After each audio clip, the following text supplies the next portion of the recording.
હાલો મિત્રો, મેડિક્લેમ ક્યારે લેવો જોઈએ? કે જ્યારે તમારા શરીરમાં કોઈ પણ જાતનો રોગ કે કોઈ પણ બીમારી ન હોય ત્યારે લેવો જોઈએ.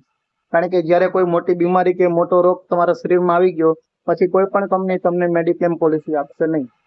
તો મેડિક્લેમ કેવડો લેવો જોઈએ?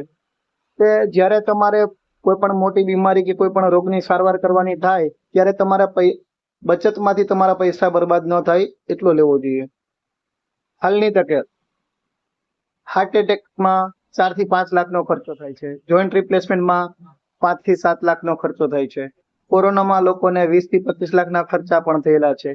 કોરોના પછી આવેલા મ્યુકોરમાઇકોસિસ નામના વાયરસમાં લોકોને 40-45 લાખના ખર્ચા પણ થયેલા છે.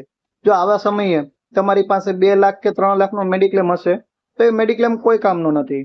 કારણ કે 2-3 લાખના મેડિક્લેમમાં એમ પણ આઈસીયુની લિમિટ આવે છે, રૂમ રેન્ટની લિમિટ આવે છે. એટલે હંમેશા મેડિક્લેમ એવો લેવાનો કે જેમાં કોઈ પણ જાતની કોઈ લિમિટ ન હોય.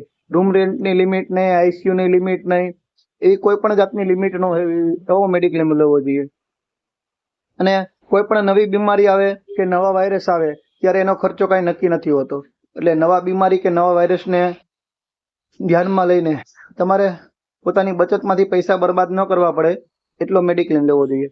તો ખૂબ જ સસ્તા પ્રીમિયમમાં 7 લાખ, 10 લાખ, 15 લાખ, 25 લાખ, 50 લાખ કે 1 કરોડનો મેડિક્લેમ લેવા માટે આજે જ કોલ કરો 70 61 12 985. જયદીપ કુંદડિયા. Thank you.